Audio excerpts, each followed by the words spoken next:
In 1941, China has been partly occupied by Japan for a decade and has been at active war for 4 years already. The Japanese occupation is brutal, and when the war resumes, it gets even worse. The Chinese are divided at best, even fighting each other. Caught in the middle of this is the civilian population. It's so bad that they hardly know who to resist, even if they could, under the heavy hand of their occupiers.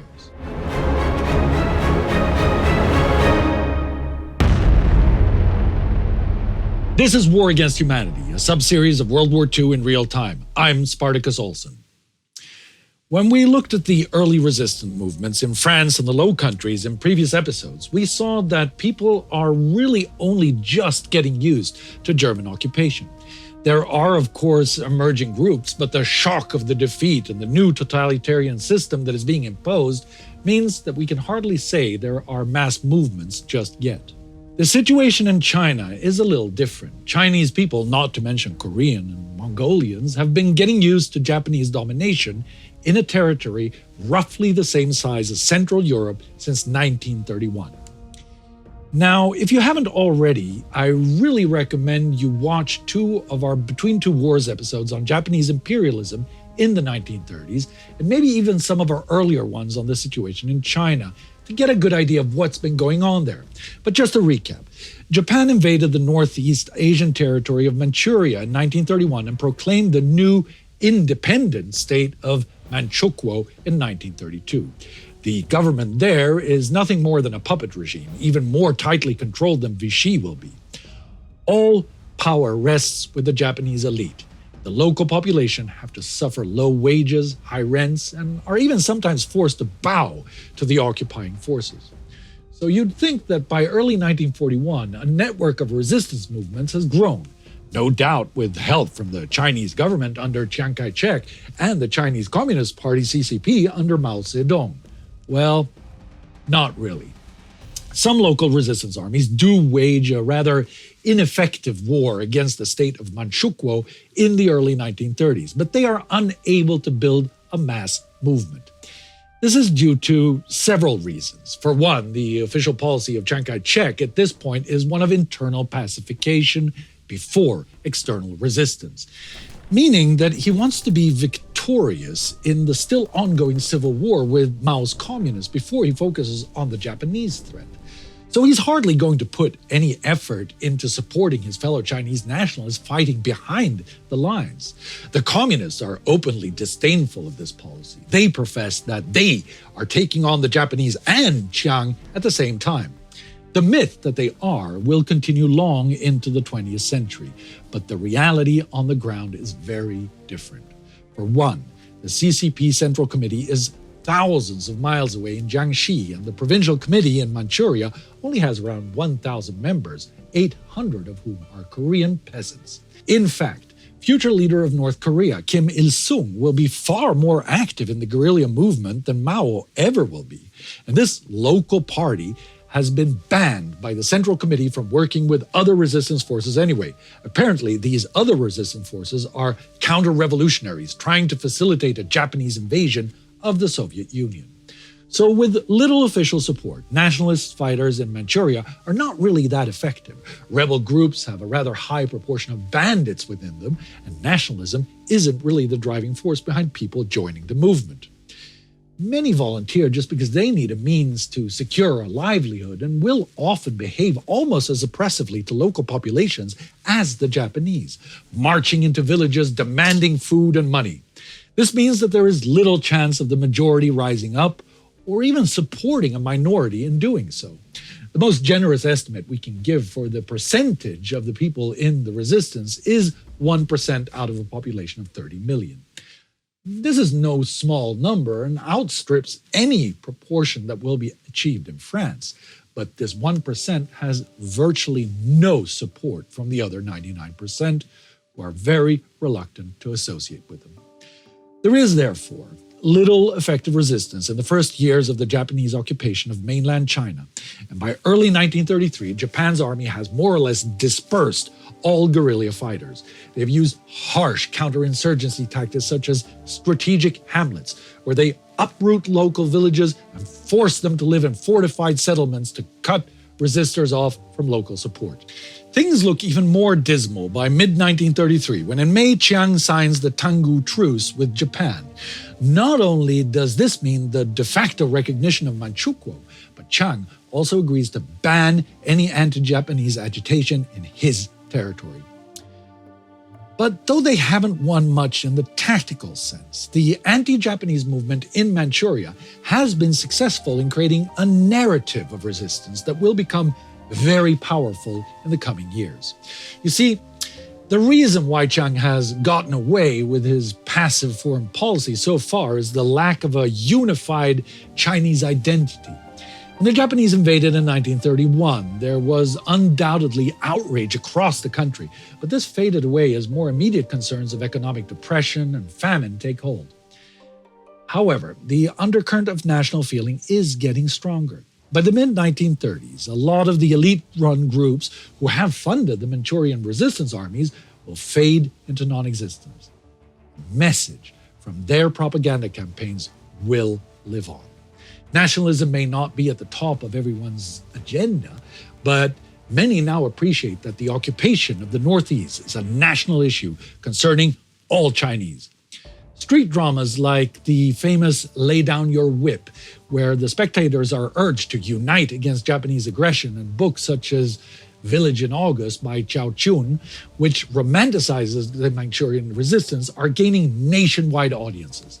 Then, in December 1936, after Chiang is kidnapped and blackmailed by his generals to take a stronger anti-Japanese stance and form a united front with the communists, resistance enters official rhetoric. Chinese nationalism is slowly but surely leaving the peripheral vision of ordinary Chinese people. Final thing to pull it clearly into the center is the incident at the Marco Polo Bridge, the outbreak of the Second Sino-Japanese War in July 1937. Again, we have already covered this in detail, but what you need to know now is that from this point onwards, Japan is waging total war against China.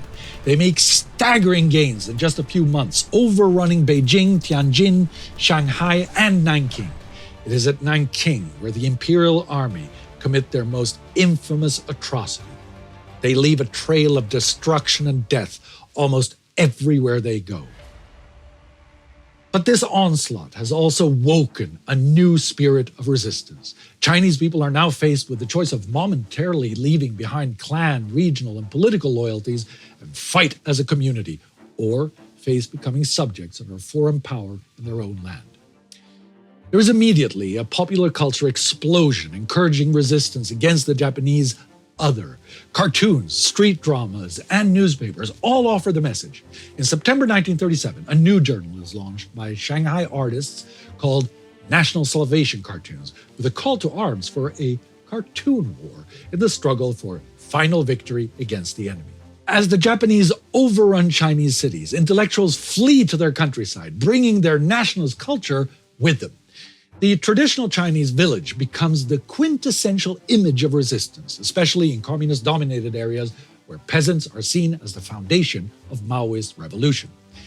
It is somewhat problematic, historically speaking, to draw a direct line between calls for resistance by nationalist intellectuals and actual resistance on the ground. Historian Timothy Brooke will later lament about the weakness of the documentary base for reconstructing something other than a romantic history of resistance in occupied areas.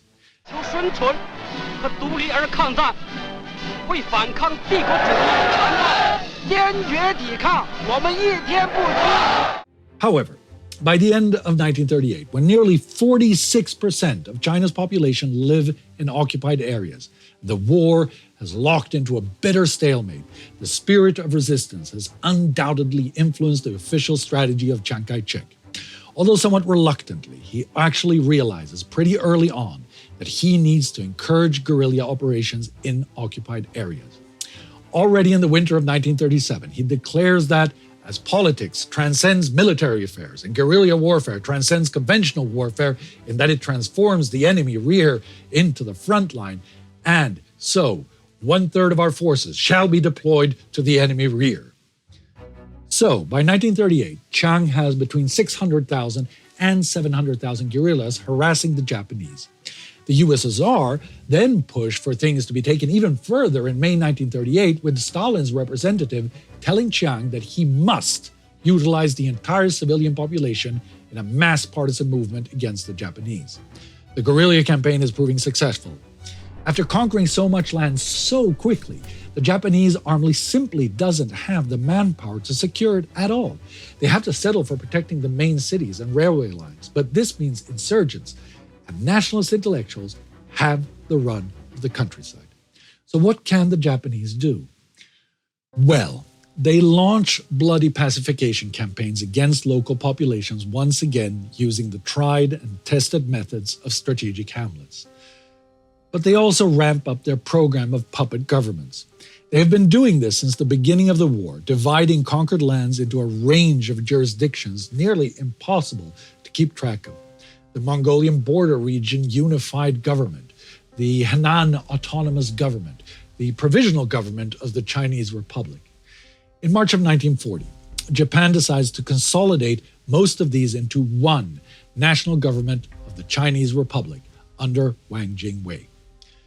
You may remember Wang from some of our Between Two Wars episodes and the weekly episodes as the longtime enemy of Chiang.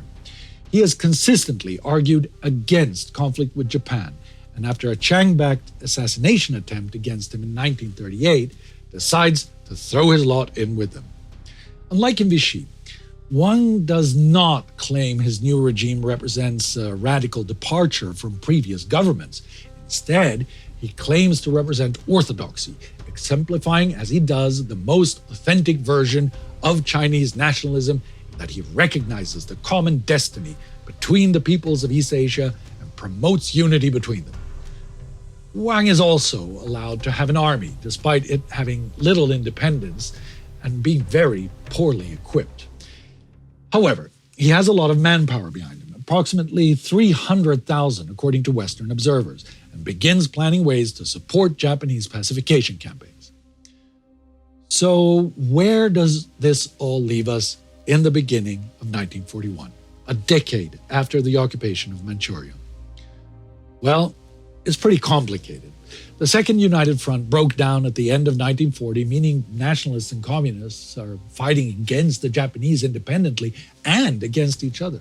In fact, communist insurgents will wage a pretty successful campaign against nationalist guerrillas behind the enemy lines in provinces such as Shandong.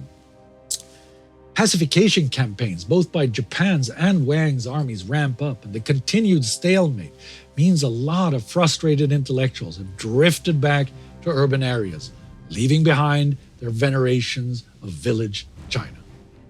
A dogged Chinese resistance continues. Puppet regimes are mostly unpopular and hold little legitimacy. While collaboration with the occupying forces is relatively common, it is unreliable, very rarely for ideological reasons. As the war becomes ever more entrenched, the resistance continues to struggle under the political tug-of-war. The Japanese continue the policy of harsh oppression, isolation, reprisals, systematic plunder, rape, and murder. By 1941, China has truly descended into a state of permanent hell, and someone has to break the stalemate, and that will require an expansion of the war, maybe to the entire Pacific. If you'd like to see some of Indy's weekly coverage on the war in Japan, then check out this episode from December 1939. You can click on it right here. Our patron of the week is Ethan Glenn. It is because of people like you, Ethan, that we can continue to make this content. So thank you, Ethan. And to anyone else who hasn't already, join the Time Ghost Army on Patreon or timeghost.tv. Don't forget to like this video and subscribe.